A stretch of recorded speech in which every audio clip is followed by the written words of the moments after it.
Thank you. At this time, we'll move on to public comment.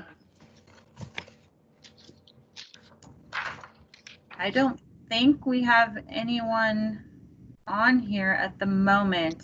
I will say if someone happens to pop on later, we may allow them to give comment later, just because this is so crazy. But nobody at the moment. Okay. So do you want to go ahead and move on to the application presentations then? Yep, do it. Go ahead and start with the City of O'Fallon. I think you guys should be able to share your screen. I've started recording just for everybody's knowledge, and I'm going to go ahead and mute everybody during the presentation. If you have questions, feel free to use the chat, and then after we can open it for questions. If you really want to ask in the midst of it, just chat me and I'll let you pop in. Can everybody see the presentation? Yes, sir. All right. All right. So hang on, Tony. I'm going to mute everybody and then I'll have to unmute you. So give me 1 second. can do. Okay.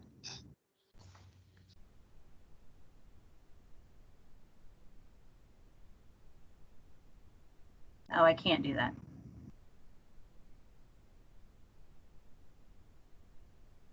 It appears I cannot do that. So never mind.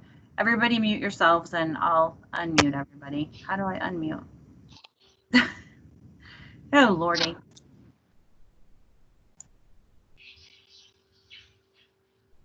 Can you try to talk? It says you're unmuted. Can you hear me? Yep, we can hear you. Okay. Okay. Very good. So Am I muted? Nope. Nope. Mute yourselves. Sorry. My apologies. no worries. So good evening, everybody. My name is Anthony Friedman. I'm the Assistant City Engineer on the project management side of the City of O'Fallon. And so tonight I'm going to go through the 4 applications that we have submitted to the County Road Board for consideration for the 2021, 2023 through 2023 TIP program. So we've submitted 4 projects this year. The first one, and these are listed here in the order of importance to the city. So the first one is the Guthrie Road Improvements Phase 2. The second project is the Weldon Spring Road Improvements. The third project is the Lake St. Louis Boulevard Extension Phase 3. So that would be for design and right-of-way. And then the last one for consideration is the Sonderen Road Safety Improvements Phase 1. So I'll go through each of these projects individually. Here you can see the locations throughout the city. So we kind of spread out and hit basically all 4 corners this time around, but gives you kind of a general sense of where these projects would occur were they to be selected. So again, we'll start off with Guthrie Road Phase 2. So the location of this project would extend from Guthrie Road, or would encompass Guthrie Road, which extends from the Mexico Road intersection to north of the Bluff Brook Drive intersection, which is that last road on the right there, just prior to where the red line ends.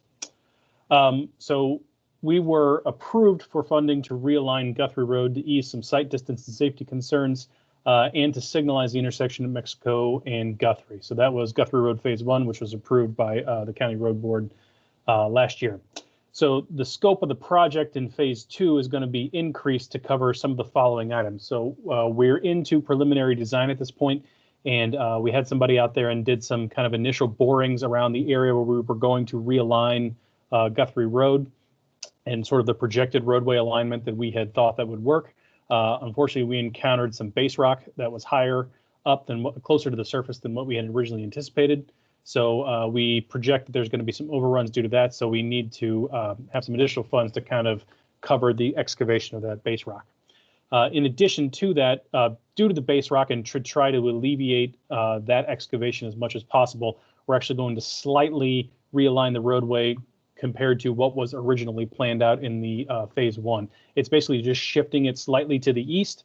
We still alleviate the sight distance issues, but basically this allows us to try to maximize the safety while trying to minimize the amount of rock excavation that would have to happen.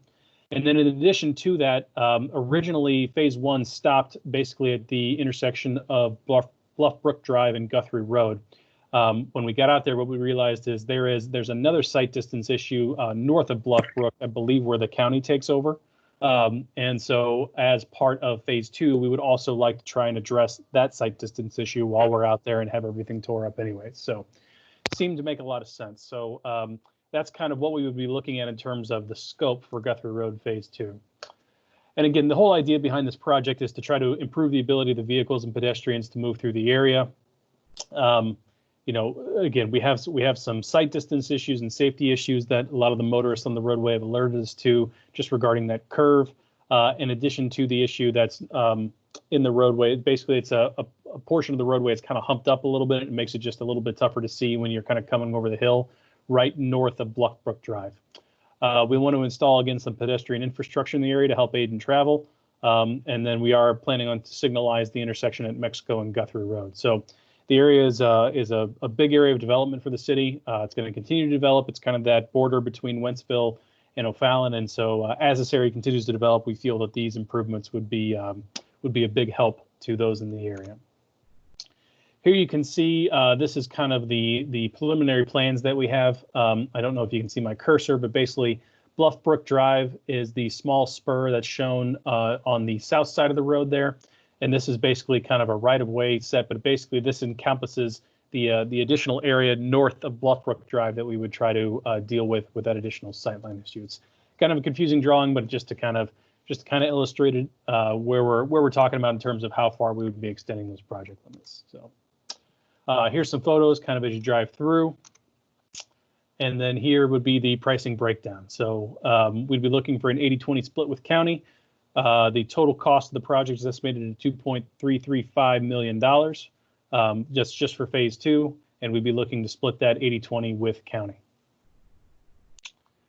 The next project we have is the Weldon Spring Road improvements. So Weldon Spring Road, basically we'd be looking at the corridor between Technology Drive and Valley Brook Drive, which is that small development just north of Crusher Drive, that intersection. So the existing conditions, so there are a lot of high density residential, commercial, and some, I think, freight along that corridor. But basically we have some development that is going to be taking place shortly in that vacant lot there right off of Weldon Spring. We're going to be putting in, I believe, some apartment complexes and I think maybe a little bit of commercial. And that's going to increase the traffic loads.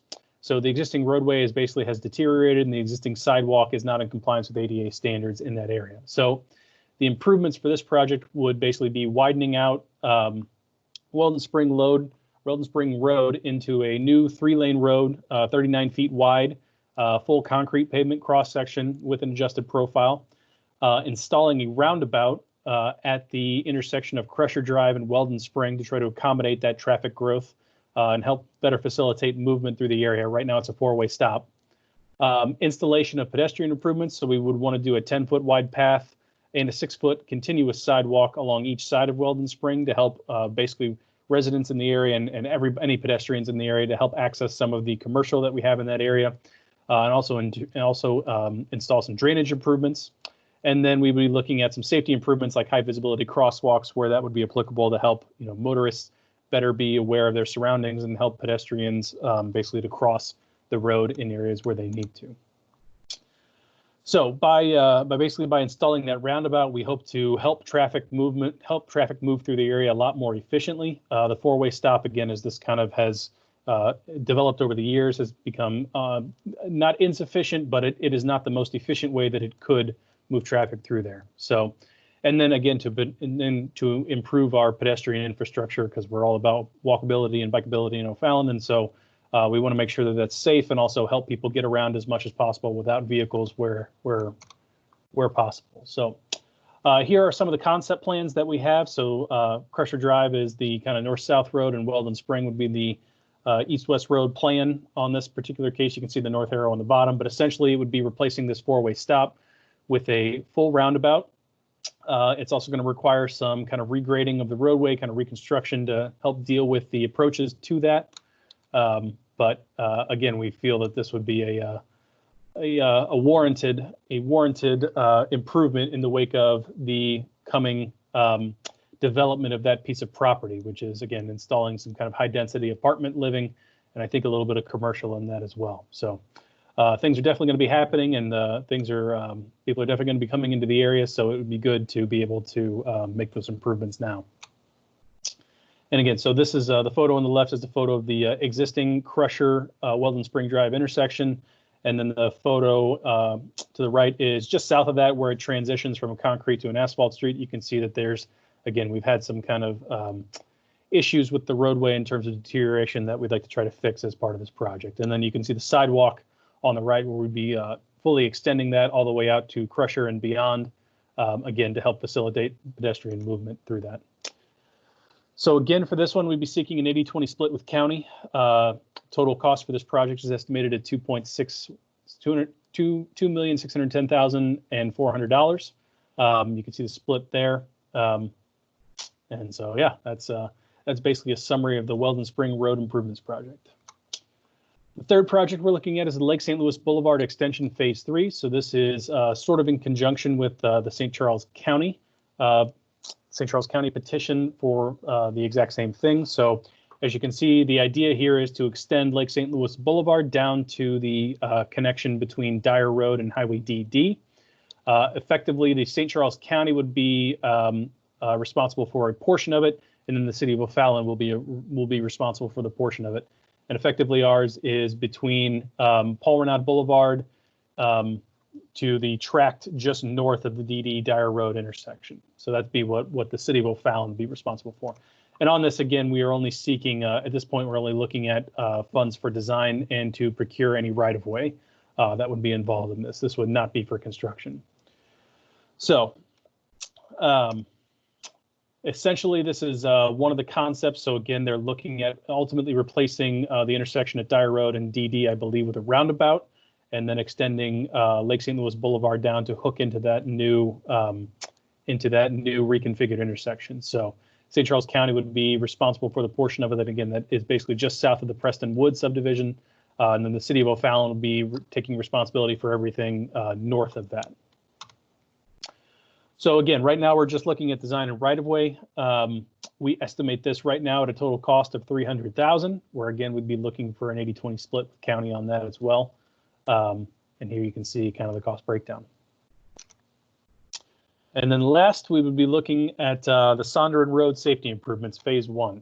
So we've submitted for this project in the past, but we're going to continue to run it back. So basically, this project would be on Sonderen from the Sonderen Loop North up to the East Pittman Street intersection.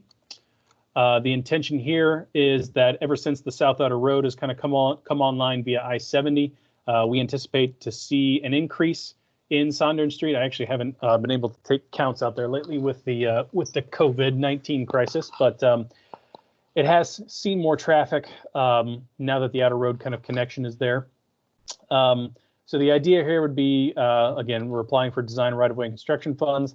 We would like to widen this section of road from the existing 2-lane portions into a 3-lane portion all the way to East Pittman. The big aspect of this is going to be reconstructing the sidewalk on the west to be ADA compliant, as well as, and then construct a brand new continuous sidewalk on the east side. There's a school nearby this location, and it serves quite a few kids who walk to school. And right now, the sidewalks that are there are just not in very good shape at all. And we would like to try to make that improve that a little bit better to help ease their way to get to and from school every day. So, and then we'd also like to add on some curb and gutter and some improved storm sewers to help drain water in the area whenever we encounter it. So, again, the big thing here is the ADA compliant pedestrian facilities, but also the widened pavement should help alleviate any issues that we see if traffic continues to increase on Sonderen. So here would be a typical section. So it'd be basically a 36-foot wide street with 2-foot curb and gutter on each side, with a 5-foot continuous concrete sidewalk on each side. Again, just trying to help people move through the area as much as possible. So you can see here's the PCI rating for Sonderen. So it's not in the best shape. It's not in dire shape, but we would also be resurfacing that and reconstructing that as a part of this project. So here are some photos. Again, nothing too fancy on that, but you can see the sidewalk is kind of kind of a disrepair there along the right side. So we would really be looking to fix that as much as possible. So we anticipate this project will cost about $2.2 million. And again, we'd be looking for an 80-20 split with county on this. So that is a summary of the 4 projects the City of O'Fallon has submitted for consideration. Are there any questions? It's Matt, you didn't mention anything about federal funds at all, any applications on these 4 projects? So we submitted Weldon Spring, the Weldon Spring Road improvements for CMAQ funds, and unfortunately that was rejected. Of the 4 projects that we submitted, only Weldon Spring was considered. We submitted a different project, I guess, for East-West Gateway funds in the STP program. So of the 4 that we're submitting to county, only 1 was also submitted for federal funds, and that was Weldon Spring. We did submit Guthrie Road phase. So when we were awarded, I should take that back. When we were awarded Guthrie Road by the St. Charles County Road Board, as a requirement of that, we submitted that, I believe it was last year, Guthrie Road phase 1 for East-West Gateway for federal funds, and that was also rejected. We did not submit phase 2 for federal funds this year. Other questions? Yes, Matt, this is Bob Schmidt. The funds for Guthrie, is that in addition to what you requested last year? Correct. This would be in addition to the phase 1 funds that would have already been approved.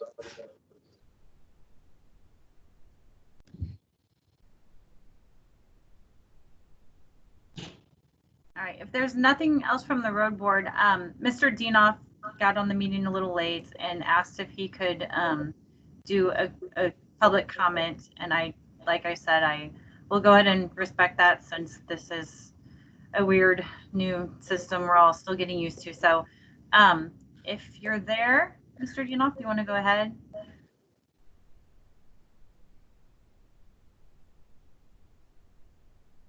Hello? Well, I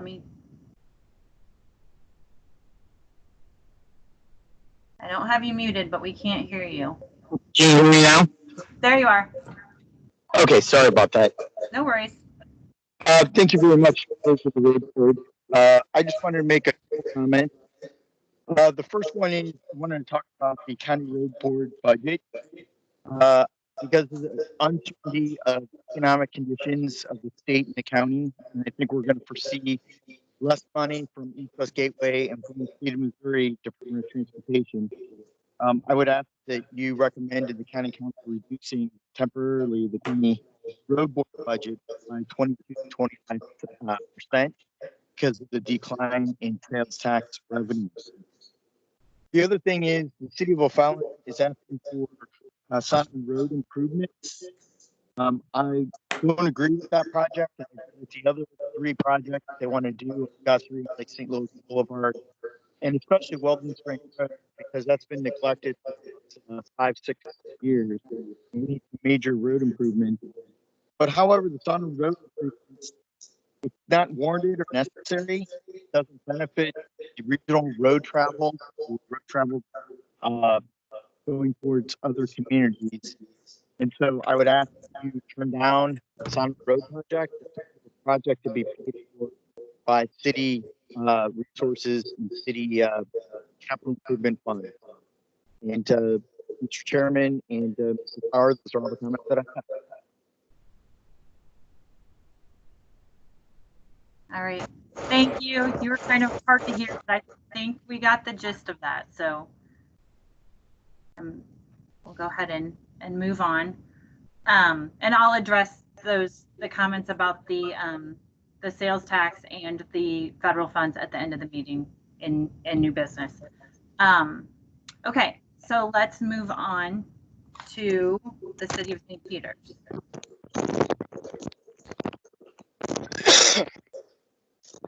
Awesome. Good evening. You're kind of hard to hear. If you could speak up just a little. Sorry about, is this better? That's better. Awesome. All right. Sorry about that. All right. I'm Amanda Rich with the City of St. Peters. I'll be presenting 3 of the 4 projects this evening, and then Bert Benesek is also here. He'll be presenting the first project. So we have submitted 4 projects. They're listed here: the Truman Road Flood Mitigation Improvements Project, Mexico Road at Dardenne Creek Bridge Rehabilitation Project, I-70 North Outer Road and South Outer Road Connector Study, and a Mid-Rivers Mall Drive Right Turn Lane and Multi-Use Path Project. I'll turn it over to Bert to present the Truman project.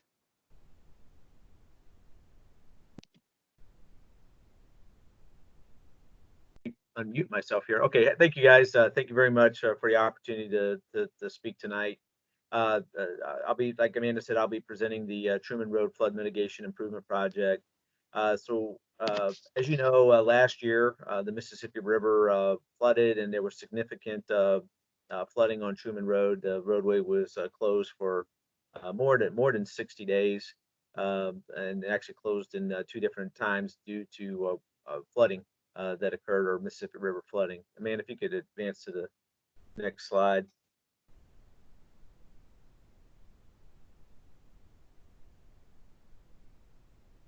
So this is the proposed project location. You can see in the area between the two arrows, that portion of Truman Boulevard is constructed below the 100-year flood elevation. And so what happens is, as flooding occurs from the Mississippi on the Mississippi floodplain, there are 2 pipes that are under Highway 371, approximately in this location.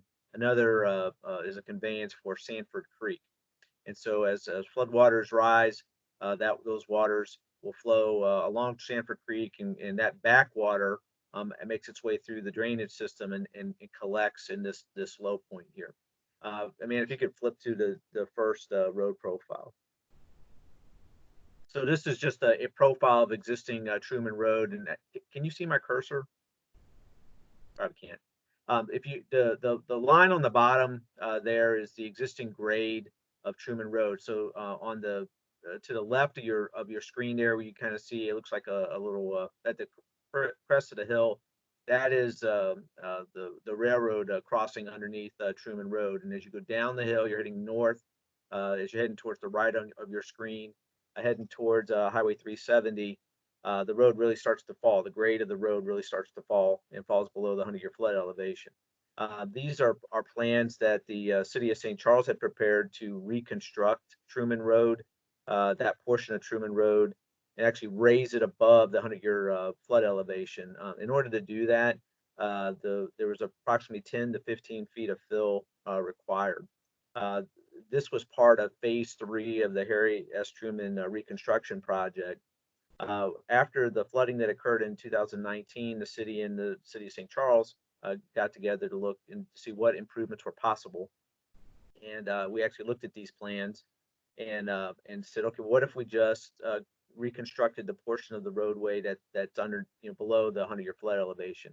And we came up with a project cost that would be in the neighborhood of $3.5 to $4 million. And obviously that's a significant cost. And then the time required to design the project, obtain the funding and design the project, obtain all the necessary permits, it'd be very time consuming. It could be multiple years before we were in a position to be able to do that. I mean, if you could flip to the next screen. And so this is just a continuation of that road. And this slide's a little hard to see, but again, you got the existing grade of the road towards the bottom of, and then the proposed grade, again, about 10 to 15 feet of fill until you get to the right-hand side of the screen. You get to the grade where the roadway arises above the flood elevation. So as an alternative to road reconstruction, man, if you could advance the slide, please. So as an alternative to road reconstruction, what we're proposing, in partnership with the city of St. Charles, is rather than reconstruct a roadway, to construct a storm sewer pump station. That blue square that you see on the upper middle part of your screen there, that would be a permanent pump station that would be constructed within the existing ditch system that serves Truman Road. And you can kind of see that pink line that kind of surrounds this area. That's the drainage area that pump station would serve. It's all the stormwater, drop of water that falls in that pink area is going to make its way to that pump station. So during flood conditions, as water from the Mississippi backs flows into Sanford Creek into the ditch system, there would be a gate valve that would close, and it would prevent that water from proceeding past the pump station. And then once you do that, you have to address what happens when it rains, because now you've blocked the ditch system. The pump system would basically take any water that would fall during a rain event when that valve is closed and pump it back across into the floodplain. Then the second phase of this project, or the second component of this project, is if you notice, towards the bottom or middle bottom of your screen where the two yellow boxes are, that's a existing ditch system that drains underneath Truman Road along the railroad. What we would do is regrade that ditch and actually plug that trestle so that backwater, Sanford Creek, which is along the right-hand side of your screen, as that water is flooding, that channel regrading and plugging of that trestle will prevent that water from going underneath Truman Road and flooding Trinity Metals, which is this lot. I guess it'd be to the I guess just west of Truman Road in that curve. I wish I could have my cursor working. So there's two parts of this project. Again, the pump station and then regrading of the ditch along the railroad crossing. If you could flip to the next screen, please. So this is just a blow up. It just kind of, again, showing the location of this proposed pump station. You can see just to the north of the pump station, that looks like a little tree line there. That's the existing ditch. And so this pump station would block that ditch and then pump that water back into the floodplain, and then it would eventually, get into the floodplain underneath Highway 370. And on the second slide, again, that's just another close-up view of the ditch work that would happen there. You ask, well, okay, if you plug the ditch system up, what happens to those lots along the east and west sides of Truman? Well, the lots that are along the east side of Truman, or to the left of Truman, if you're looking at your screen, those lots are currently under development and have been raised above the 100-year flood elevation. So they would not be affected by this ditch work. We and the city of St. Charles have met with that property owner. They're very supportive of the project, and we would be able to work any additional drainage improvements with them in part with their proposed development. Trinity Metals itself, which is located on the west side or just to the opposite side of the street of this picture, is also a good portion of their project. Is a property is also already elevated above the 100-year flood elevation. You go advance to the next slide, please. So what are the performance members? So basically, the purpose of the project is to prevent Truman Road closures during flood conditions. When we're not in a flood condition, the pump station will not be activated. The valve will be open, and the drainage system will operate like it does currently. It's only when we're in a flood condition that the pump station would be activated. This project would be significantly less expensive than raising and reconstructing Truman Road. I mentioned that we had estimated the project to be in the $3.5 to $4 million range to raise the roadway. The proposed project that I just proposed has an estimated value about $1.5 to $1.6 million. This project would also be significantly less disruptive to traffic. If you can imagine, having to raise the road 10 to 15 feet, we would effectively have to close Truman Road, or at least close half of the road at a time. It would be very disruptive. And that happens to also be the area where next to our Premier 370 development with Amazon and RV and multiple other job creators. So losing Truman Road and losing that access to Cave Springs would be a problem. And then also this project could be completed in a much shorter time frame. And the cost to in the time frame to design the pump station and also do the drainage improvements would be very minimal, and then the project could be constructed very quickly. You flip to the next slide, please. So this is the proposed financial plan for the project. Again, we're asking for an 80-20 match. It'd be a partnership between the city of St. Peters and the city of St. Charles.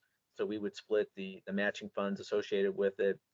We would request county road board funding for 80% of the cost. So we're estimating about $143,000 for design, about $1.43 million for construction, for a total project cost of $1.575 million. Be happy to answer any questions. Okay, thank you so much. And I'll turn it over to Amanda she'll present the remaining projects.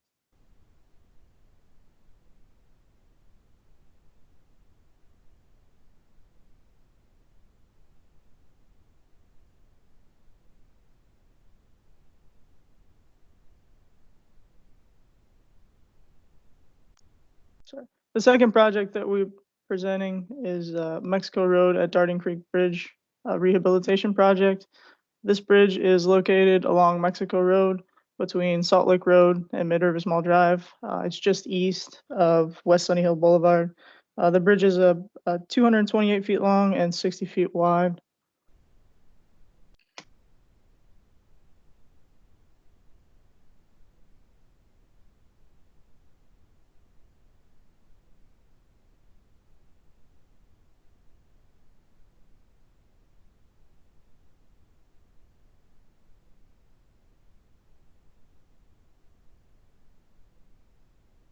Amanda, I think we lost you.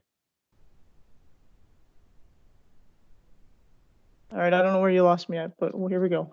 The existing condition of the bridge is decent, but it could definitely use some maintenance.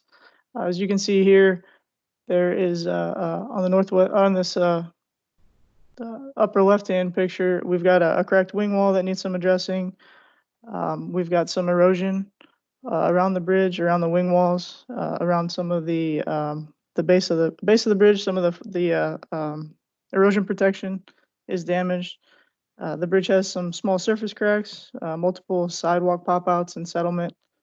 It also has guardrail that is not in the best shape. It's got a mixture of different end terminals on it, meaning that for safety purposes it needs to be upgraded, as well as the height of the guardrail is not sufficient to today's standards either.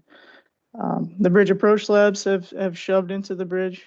We've had to mill them and overlay them with asphalt. They've also shoved into the approach pavement, and we've had to mill that and overlay that with asphalt also. So it needs quite a bit of work to keep it in decent shape here.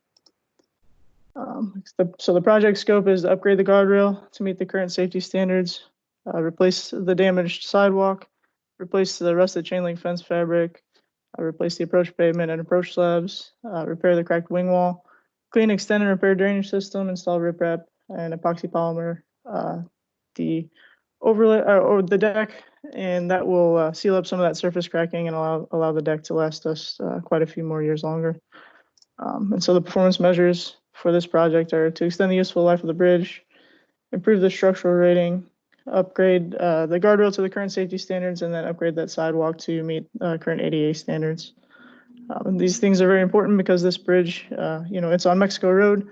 Mexico Road carries quite a bit of traffic. Whenever an incident happens on I-70, a lot of traffic diverts to Mexico Road. And so it's really important for us to keep this bridge in good condition and keep the roadway open to traffic.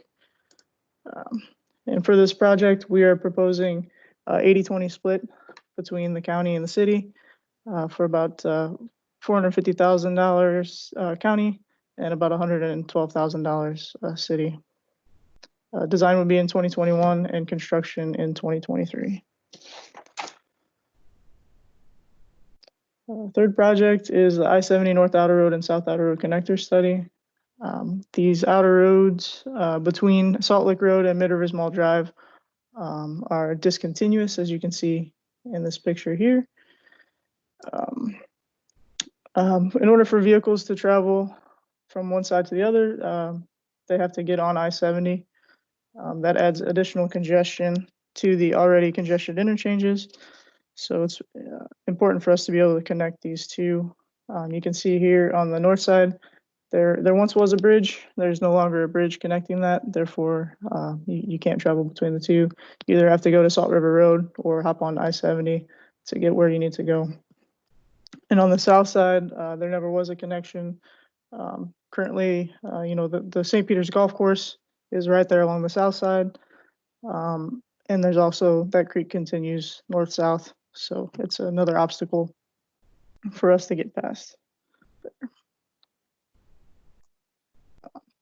The scope of the project is to determine the appropriate alignment of both the North Outer Road and South Outer Road.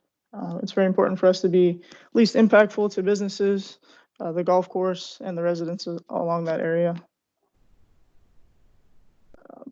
And with this project, we intend to find the alignments that will decrease delay at the 79 Salt Lake interchange, the Mid Rivers interchange, and then hopefully remove some of those local trips from I-70 and put them on the outer roads.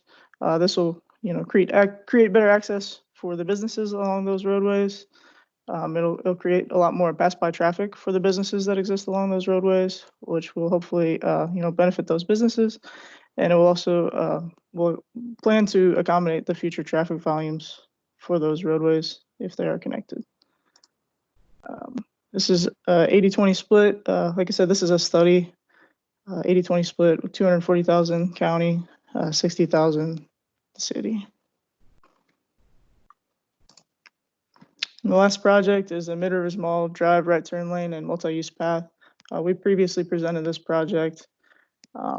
It is located on the southern end of Mid Rivers Mall Drive between Route N and 364. Currently, traffic gets pretty heavy around the lunch periods and the dinner periods, trying to get into the Home Depot Plaza on Mid Rivers Mall Drive, which is also where Chick-fil-A is located, along with a handful of other restaurants. There is just one, there's two through lanes. The right through lane is a shared through right turn lane, so that queues up quite a bit during those peak hours when folks are trying to get into that plaza. Also, with the path, there's a handful of trip hazards along the existing sidewalk. We've got numerous non-compliant ADA curb ramps. The west side of the roadway has a what we deem a path. However, it's kind of discontinuous also in that it has a portion of it is on the shoulder. It's 8 feet wide. Some of it pools up with water. So what we're proposing is to move the path to the east side of the roadway, replace the sidewalk, and create a 10-foot wide continuous path along that side. So the project scope would be to install that northbound right turn lane at Home Depot to get the traffic out of the through lane. So especially when it, sometimes it queues up onto the roadway just because of the queuing within Chick-fil-A. Also, we would like to, replace the sidewalk on the east side of the roadway with a multi-use path, and then upgrade the pedestrian signals and make sure everything is ADA compliant. Performance measures, reduce congestion, improve safety of the Home Depot Plaza signal, provide an ADA compliant path, but also provide a continuous path along that roadway and connect into the existing trail and paths that City of Cottleville has created along Route N and that we've created to the north on Mid Rivers Mall Drive. So we're proposing an 80-20 split between the county and the city. Design in 2021, right of way in 2022, and construction in 2023, for a total of about $165,000 county and $42,000 city. The money that we're asking for this is only for that right turn lane. We did apply for federal funds for the path, but we're unsuccessful, and we'll continue to apply. There's another round of TAP funding that has just been advertised that we'll go after for this project. And this is our funding priorities. So our priorities are the projects in the order that we presented them in. Are there any questions? I have a question. Typically on bridge work, there is some federal funding. Is this bridge not bad enough for that funding, or? It is. We applied for funding, but did not receive it. Amanda, almost all bridge projects in the past have always had some kind of funding, didn't they? Has something changed, or? Thanks, Kelly. Sorry, I was muted. Luckily, Kelly's here to call me out. Yeah, that's been the rule of thumb. So we can talk through that. I'll talk to the city about kind of, you know, what the condition is and if we want to change that, but that's definitely been the way we've done it in the past.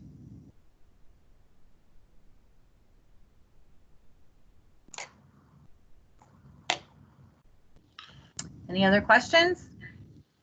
I guess just this is Bert Benesek, just to kind of clarify that. So when we did apply for the federal funding, you know, the project did score reasonably well. It was probably one of our higher scoring projects. It just didn't quite make the cut. And it's just, you know, the bridge sufficiency rating, which is what East West Gateway really banks their funds on. It does qualify, but unfortunately, it just didn't make the cut this year. Okay.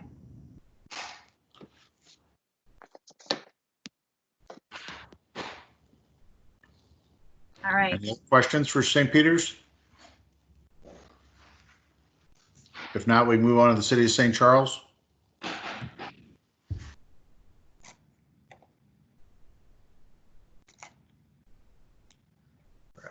Hi, I'm Nick Galla. I'm the Assistant City Engineer for the City of St. Charles, and I'll be presenting the city's project applications for your consideration of county funding.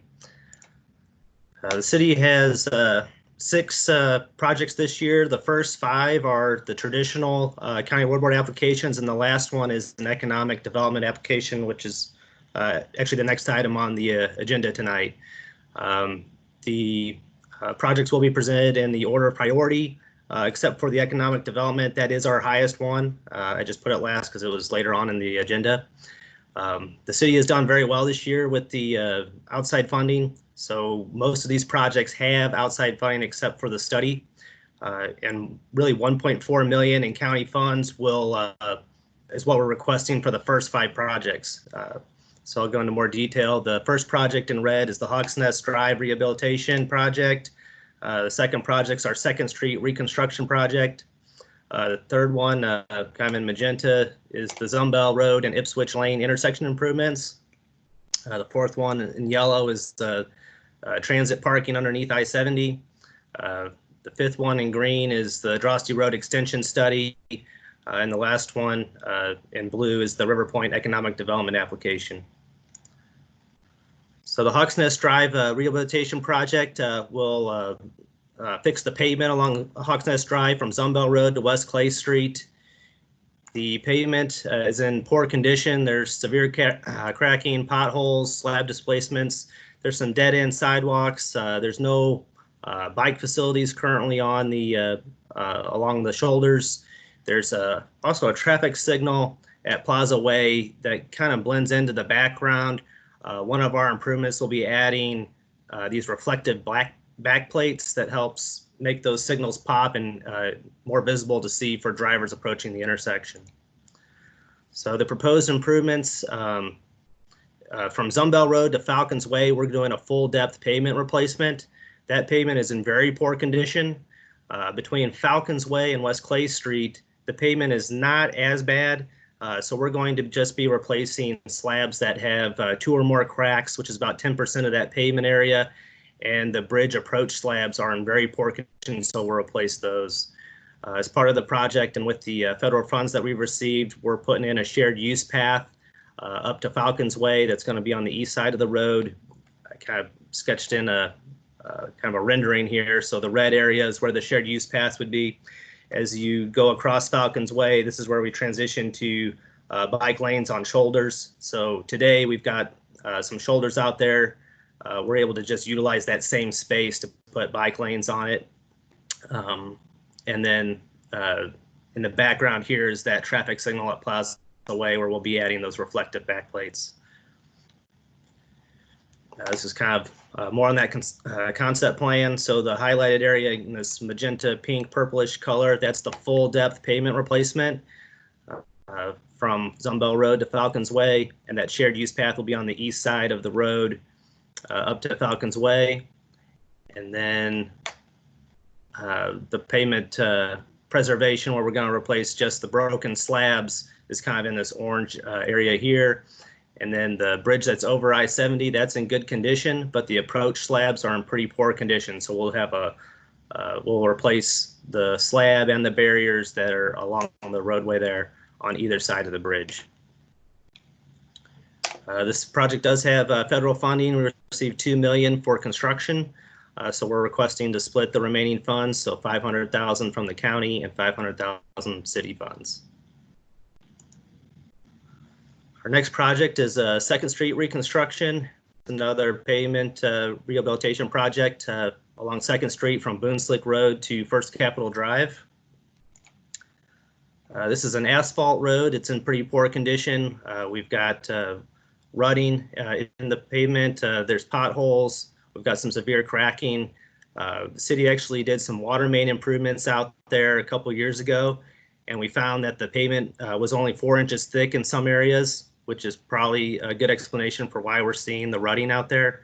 So this will be a full depth pavement replacement. We'll put in a good base rock underneath our pavement. And other issues that are along here is there's some missing sidewalks on both sides of the road and throughout the corridor. There's also some on-street parking as you get closer to First Capitol. The project's going to provide some curb bump outs and some striping to protect that parking. And we also have some poor drainage in the curbs. So this project will replace the curbs and evaluate the storm drainage along the gutter line. So the proposed improvements at the intersections where there are parallel parking, we're going to create these curb bump outs that help protect the parallel parking areas. And it's also a good traffic calming measure. The roadway is only 25 miles per hour. And there's kind of a steep hill in the middle of it where we occasionally get some pretty high speeds coming down the hill. So these bump outs will help control that speed and kind of narrow that corridor. It's kind of the plan view. So starting at Boonslick Road, there is no on-street parking in this section from Boonslick to Perry Street. We will be providing sidewalks on both sides of the road, and there'll be 11-foot wide lanes in each direction and some crosswalk improvements. As we get past Perry, the road right-of-way widens, and there's parallel parking on one side of the road from Perry to Tompkins. So this is where we're going to start creating those curb bump outs. And then when you get between Tompkins and First Capitol, there's parallel parking on both sides of the road. So that's where we'll add the bump outs on both sides and some intersection improvements. This project received 80% federal funds, just over $2 million, and we're requesting to split the remaining funds with the county at $260,000 for the county and $260,000 for the city. Our next project is the Zumbchl Road and Ipswich Lane intersection improvements. This is Ipswich Lane is kind of the same as the entrance to this Jefferson Intermediate School with the City of St. Charles School District.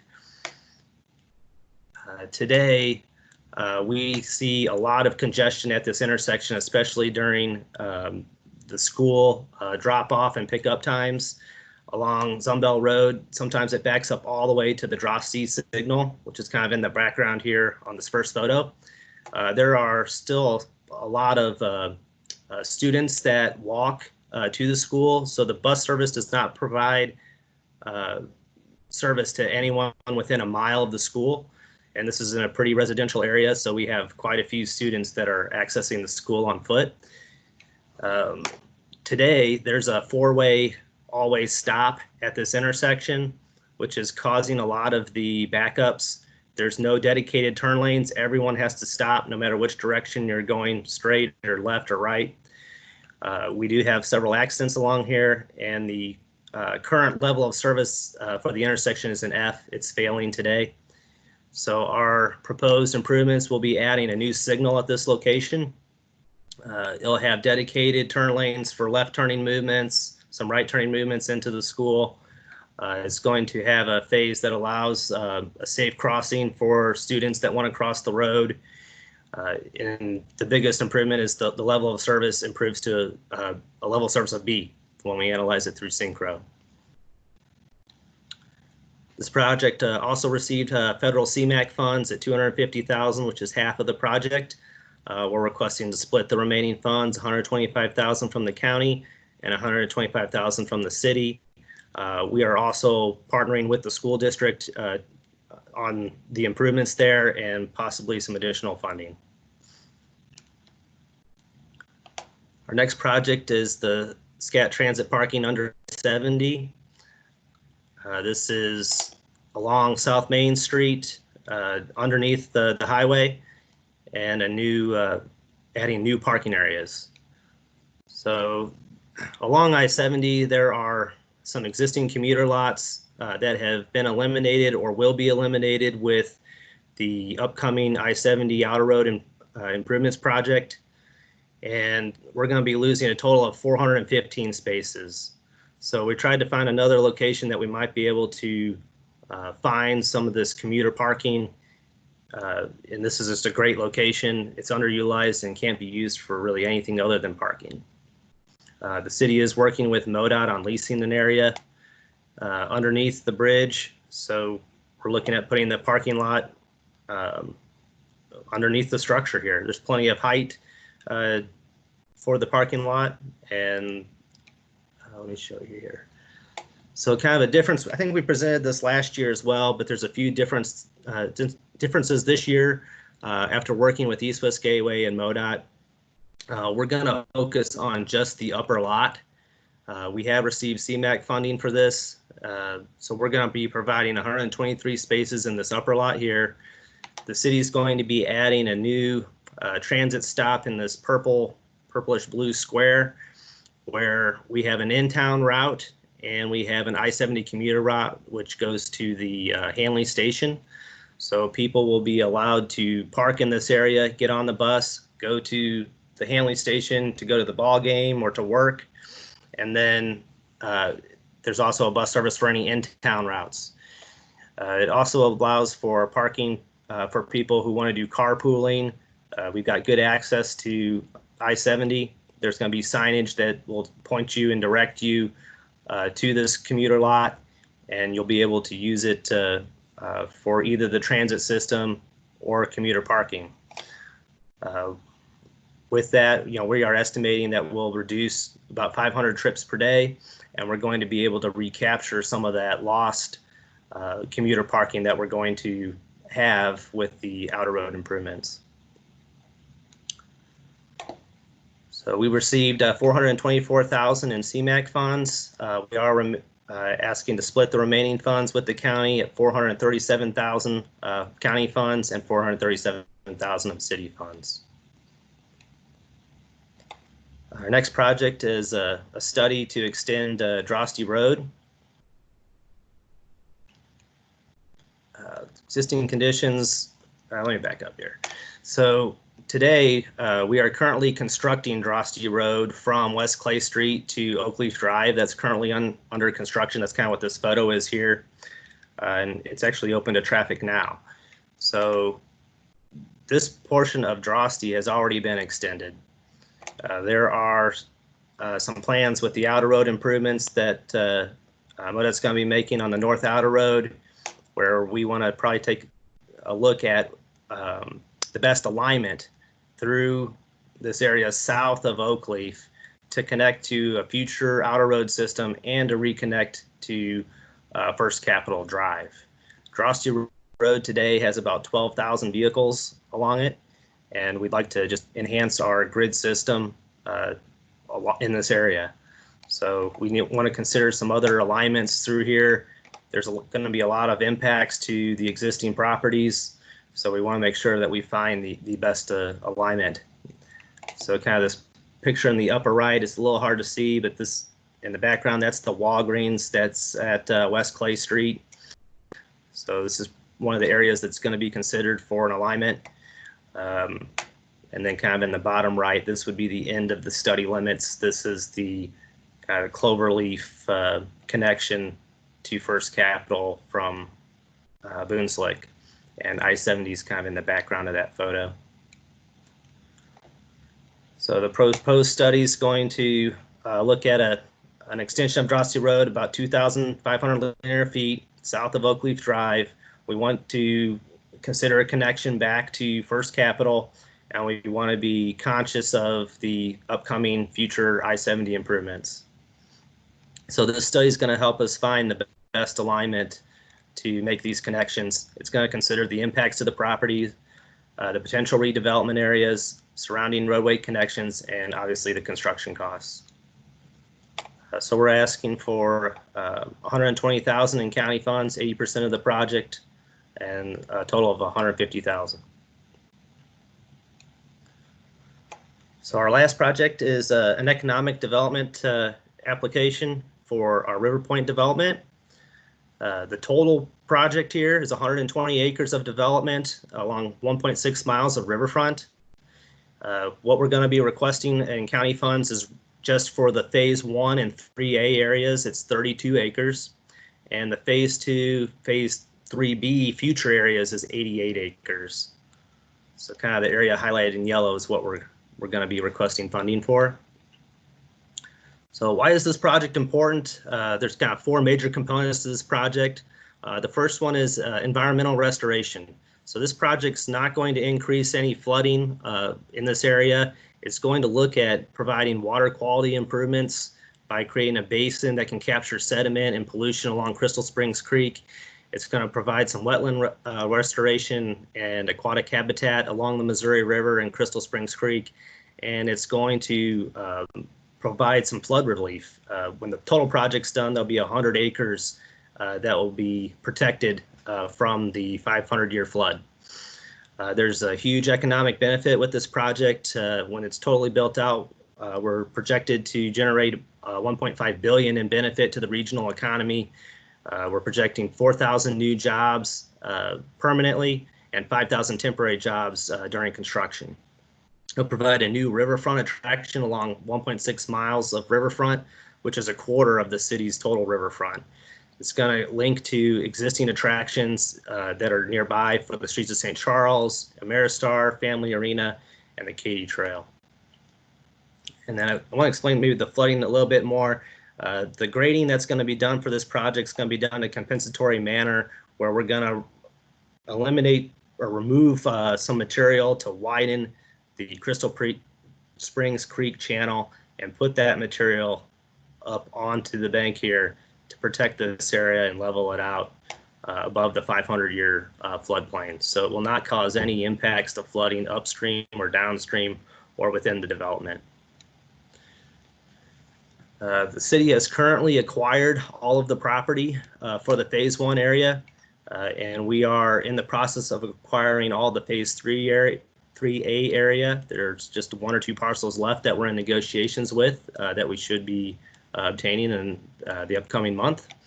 The portion that we're going to ask county road board funds for are for transportation related expenses for the roadway pavement, sidewalks, storm sewers, traffic signals, roadway lighting, retaining walls, and some fill material to raise those roads above the flood elevations.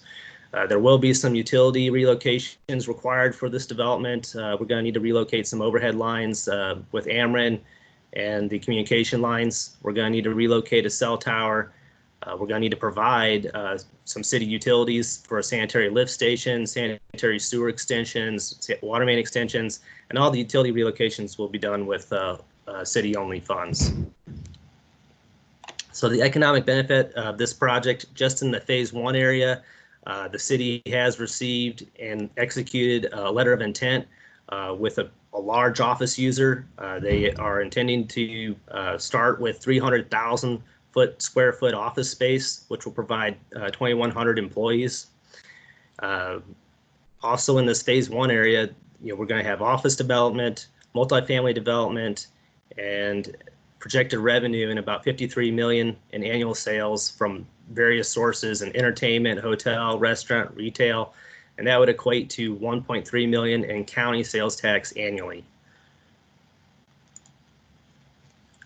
We are also have received a letter of intent for the phase 3A area with Skyview. Skyview is a high-scale entertainment development similar to what we have downtown St. Louis with the large Ferris wheel.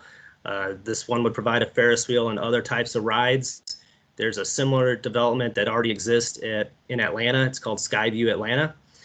They would be purchasing the 3A area, the 12 acres there for $4.1 million with the city, and it's projected to generate revenue in 20 million in sales, which would equate to about $500,000 annually from to the county. So both the phase 1 and 3A, when it's completed, is going to generate 1.8 million in county sales tax revenue annually. So funding for the project, we're going to be requesting 7 million in county road board funds. The city is going to be acquiring all of the right-of-way. There'll be city-only funds. The utility relocations will be city-only funds. We have received outside funding in $6 million from the governor's cost share program and funding from MoDNR. We are also looking for additional funds from other sources, but we're looking for 7 million from the county, and we're willing to split that over several years. So, you know, the scenario that we're proposing right now is for 1 million in 2020, 3 million in 2021, and 3 million in 2022. Kind of a summary, the county funds that we need to complete this project, $7 million. It will be spent only on transportation related expenses. The construction will occur this year and next year. The projected sales revenue is 73 million annually for just these two phases, the phase 1A and 3A areas. And that would equate to 1.8 million annually in county sales tax receipts. The county road funds will be committed when the jobs are created. So 140 new jobs at 50,000 per job is the $7 million. With just the phase 1 commitment that we've received, that would be 2,100 jobs, so well above the 140. So, this is going to be a great economic benefit to our local economy. The city has also submitted a build grant this year that would provide some additional funding for the future phases. So we're looking to get started with phase 1 and 3A. We're ready now. We've been moving some dirt already on the upper part of phase 1. And we're looking to partner with you guys on a great economic benefit project. So with that, I'll open it up to any questions. Just real quick before I let the questions come, that $50,000 that he just put up there, that comes from, we worked through some information that the DED, Department of Economic Development, uses to give tax incentives, and that's kind of a range that they're using. So we use that in the Streets of Caledonia contract, and that's kind of just something we threw out to the city and said, we'd be using this again. So obviously with 2,100 new jobs, they don't need this limit, but that's kind of where that came from. We made Caledonia promise us, over 100 jobs based on this calculation. So just FYI, if you hadn't heard that before.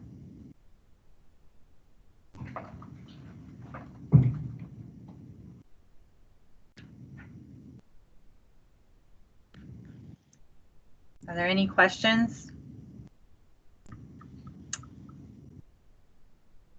Jim made a comment in the chat saying in the concept photos, he sees 2-lane roads. It looks like congestion could be an issue. And what about access for emergency vehicles? Within the development, we're definitely going to provide turning radiuses for all emergency vehicles. So we'll have access there. And then we'll have an extension of Lombard Street and where Old South River Road is today. And there will be portions that may be 2-lane. It'll probably widen up to a 3-lane road at intersections to provide left turning and right turning movements. Are you guys doing any kind of traffic study, or will you do a traffic study with that developer once that all actually gets, started? Yeah, we're going to be keeping track of all the traffic data that we're going to, yes, short answer is yes, we're going to be doing it. Okay.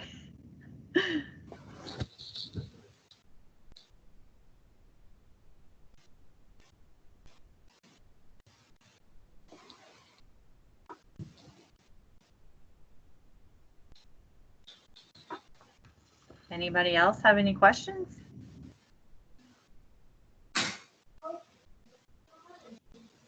Amanda, are you wanting some type of action on the economic development piece today? That's the intent. Yes. The city is, they have this LOI and they're moving forward with things. So they'd like to go ahead and get this approved for funding. Obviously, we'd be working with the executive office on a contract, which will take a little while, and this would have to go through council as well. So you guys are the first step. You know, this has been vetted, and we're supportive of this.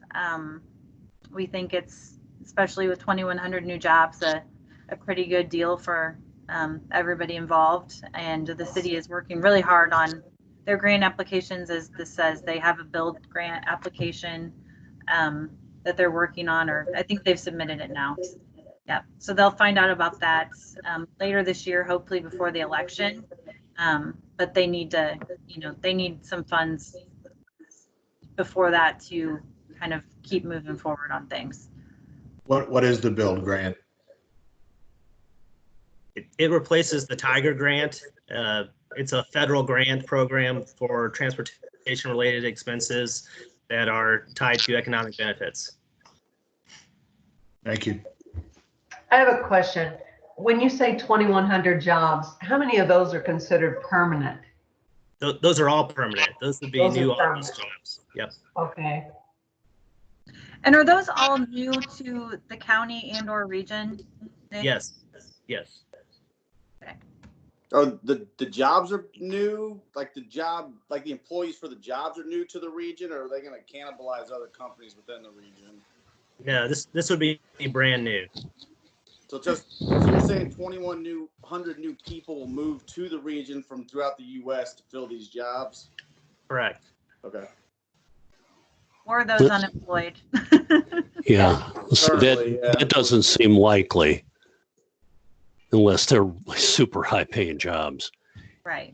And do we even know what kind of sectors? I mean, not that it's important. I think this is a really neat project. Yeah. Very exciting. We can share more of that as this continues. Some of that information is still a little bit confidential at this time, but we do have a commitment from them that even if they've got a large pursuit that's going on, that they're going to need the 300,000 square foot building. If for some reason they don't have or can't secure those jobs after COVID, they've still committed to a 100,000 square foot building to get started with. So we're.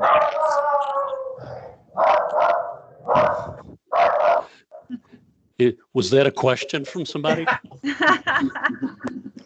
Sorry about that. Molly sees a dog outside.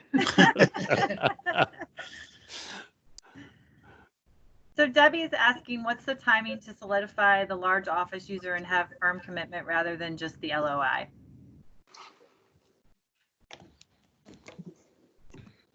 Yeah, I'll hey Brad, are you on the call? He was, I think. I just had to unmute myself. Okay. Yeah, so yeah, I would think that the decision point will come in the next probably 2 to 3 months on the 300,000 square foot pursuit. That is one company that has put out a search for a spot. This is one of the finalists in that search. The same company that's putting together that response to that pursuit has also got other companies that want to, you know, have office buildings. So that's where the other 100,000 comes from. So in the end, if the first pursuit ends up being successful at 300,000 square foot of office, we may get an additional 100,000 on top of that. And so it may end up being a total of 400,000, you know, if you know, both would happen at the same time. So, I mean, just to give you an idea of footprint wise of that area of phase 1 of Bangor Island, the 2 office buildings would fit on about 3 acres of that 20. It will require us to build a pretty large public parking garage in front of it to, you know, provide the parking for that number of jobs. But it's, you know, a 6-story building for the one closest to the highway, and a 3 to 4-story building just south of that.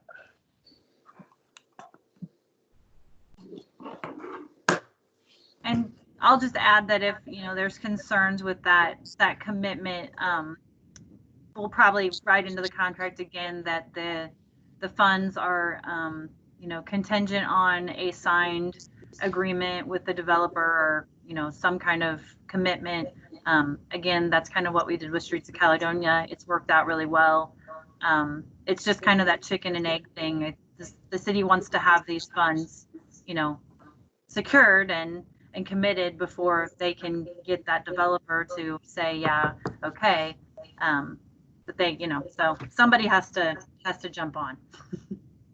But that's the county's job, not the road board's job to Right. deal with those details. I mean, Exactly. Yeah. And it, like I said, it's worked out really well with Streets of Caledonia. And if you haven't been by there, they have torn down a whole bunch of trees and are getting started on that. And it's pretty awesome. They're going to start road construction here really soon. So,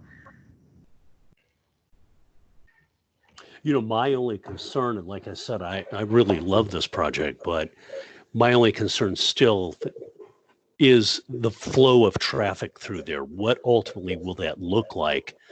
Let's face it, sometimes when you go to the streets of St. Charles area, depending on the time of day, it can sometimes be a real pain in the neck to get through there, and traffic kind of bogs down and that kind of stuff. And I'd hate to see that happen to, you know, drop $7 million for traffic congestion. mm-hmm. Yeah, the county is going to be involved as these plans develop. It's really going to change or evolve as certain tenants come in and certain users and certain space gets defined. And, you know, we're going to be working with Amanda in the county on the exact location of these roadways to make sure that, you know, we have the same concerns at the city. We don't want to put something in for a future headache later. Yeah. So Yeah. we want to plan it right. And that's the good part of this project is the city and the county will have a lot of control over where the roads go. And hopefully, Right. as you know, full-time employees, people will learn the different access points, and you know, we can kind of manage the flow a little better. I feel like now people just all try to go into that first entry because, you know, they're not overly familiar and that's what they know, and it does tend to get a little crazy in there, but there are other ways to get in.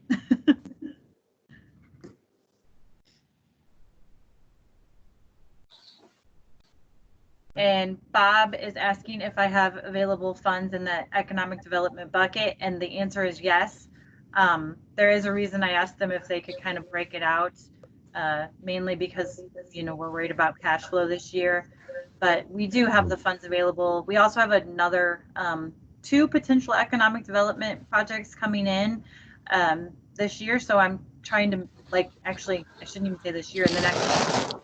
So I do want to make sure I, you know, keep those funds out there. So it's all working out right now. And yes, we've been anticipating this. The city's been working on it for a while. We've kind of been making sure we had available funds, and we're good.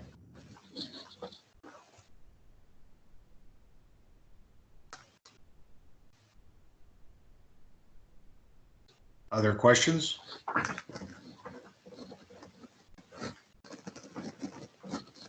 I have a question. How far down will this project be on the River Road, the Riverpointe? So The final project. it goes to the family arena if we do the future phases. Okay. And I think that phase 2 portion was almost more of a county suggestion or hope, because, you know, tying in the family arena and getting some development around it would be a nice thing. Yeah. That makes sense. Yeah.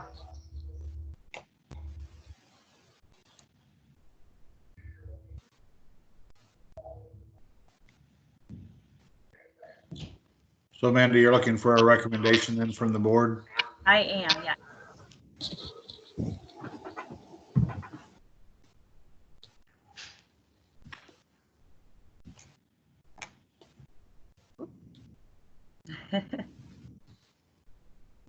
Well, I like the project, so Yeah, I would recommending approving it.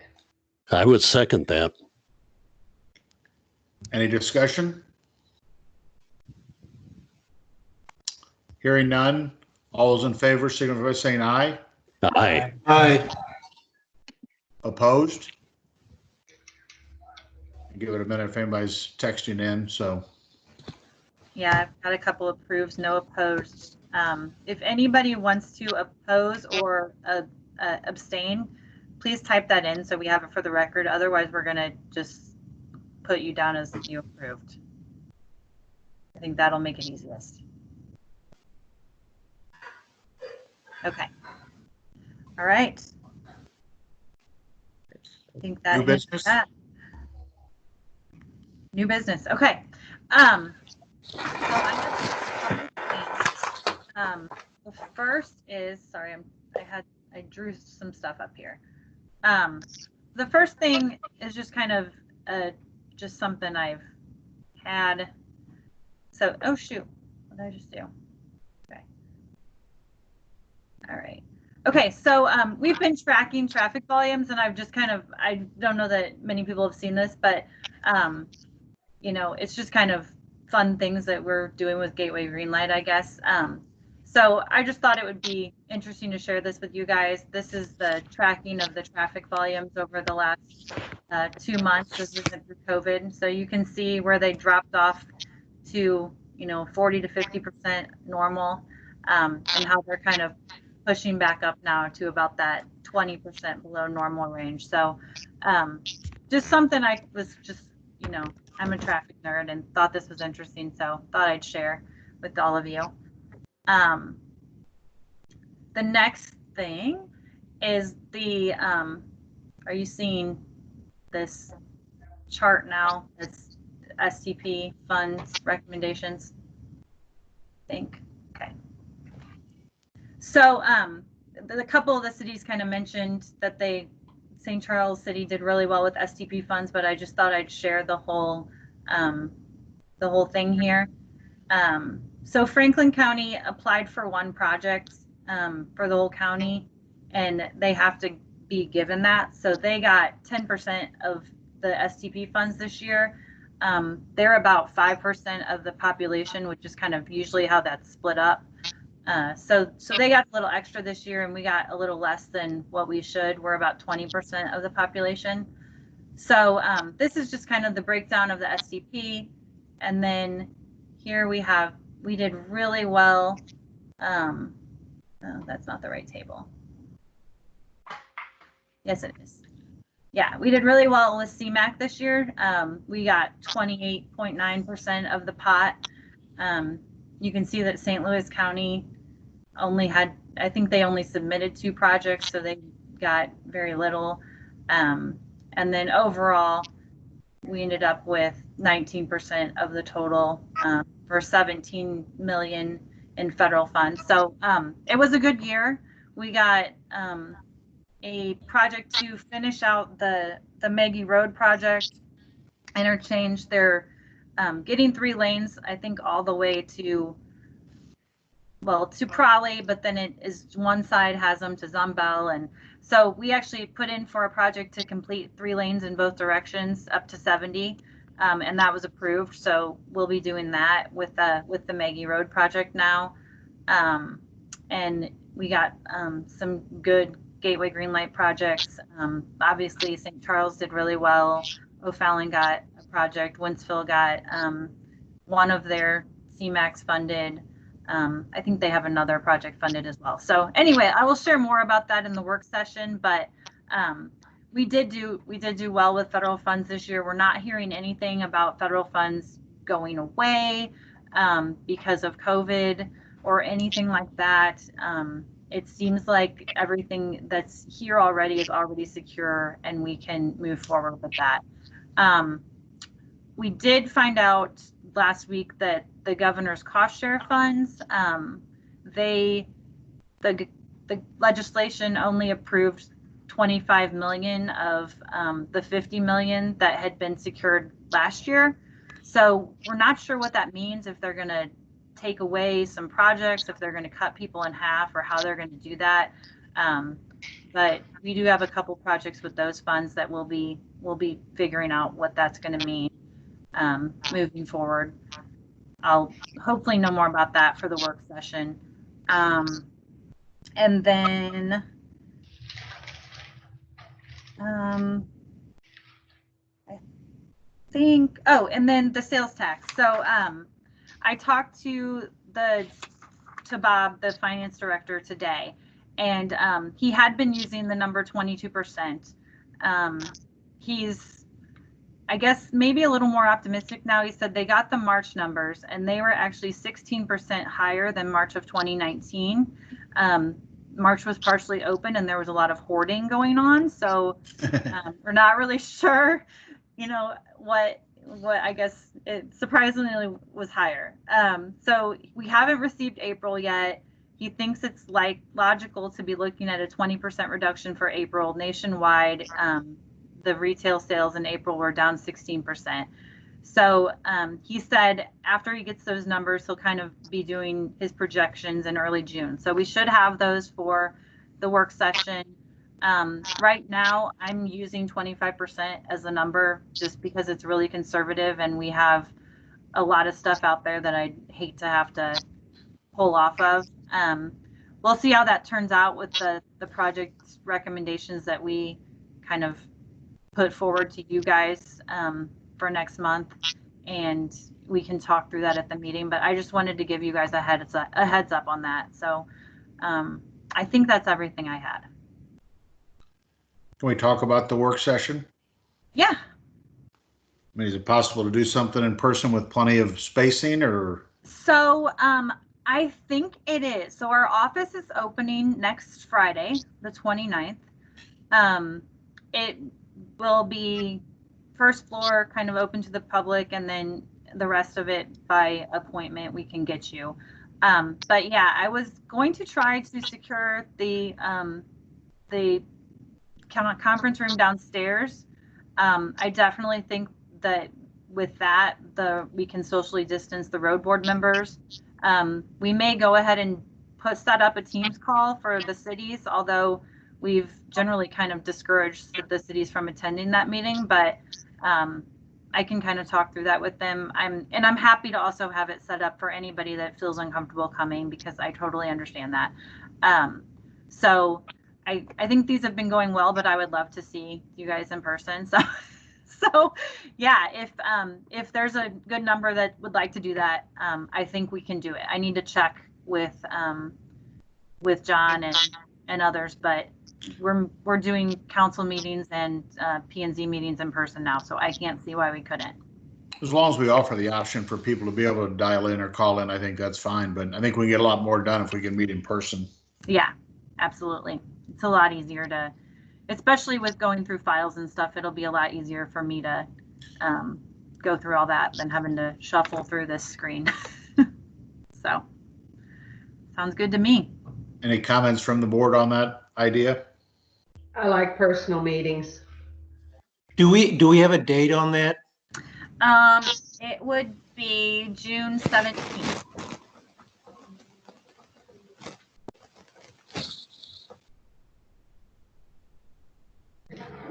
Okay.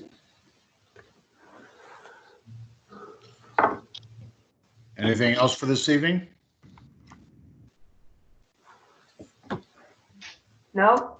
Nothing from Thanks for me. everybody's attendance. I would accept a motion to adjourn. I make that a motion. We need a second. I'll second. Any discussion? All's in favor, saying aye. Aye. Opposed? Thank you all very much for your time. Thanks, everybody. Hope to see everybody Yeah. next month. Stay safe. Yeah. Good night. Good Night. Good night.